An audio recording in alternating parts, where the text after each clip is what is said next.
Aujourd'hui, c'est le 25 mai. Notre méditation a pour titre « Jésus arrive », dit la poule prophète. Nous lisons dans Matthieu chapitre 24 au verset 36. Pour ce qui est du jour et de l'heure, personne ne les connaît, ni les anges des cieux, ni le Fils, mais le Père seul. Au début du XIXe siècle, dans la ville de Leeds, en Allemagne, a commencé à se répandre la nouvelle et en même temps la panique de la réalisation prochaine d'une prophétie. Une poule s'était mise à pondre des œufs portant l'inscription « Jésus vient ». Les gens pensaient vraiment que leur dernière heure était arrivée jusqu'au jour où ils ont découvert la supercherie. C'était la médium Mary Bateman qui avait écrit cela sur les œufs. Tout au long de l'histoire, depuis que Jésus a promis qu'il reviendrait, d'innombrables tentatives ont été faites pour dater cet événement merveilleux.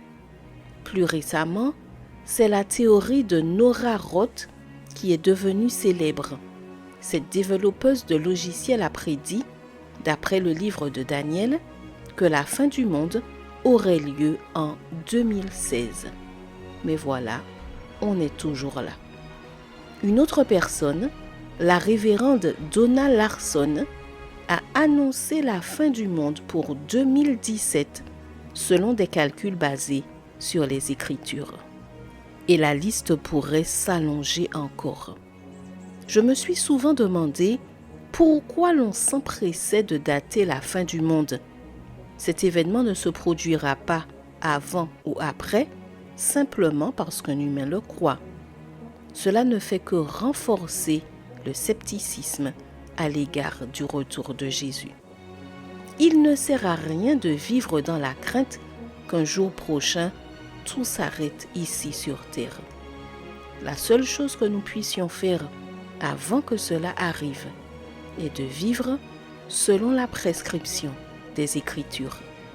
Ne perdons pas notre temps à essayer de connaître le jour exact, ni à suivre les imposteurs qui prétendent le savoir, car Jésus a été très explicite en disant que personne ne connaît ni le jour ni l'heure.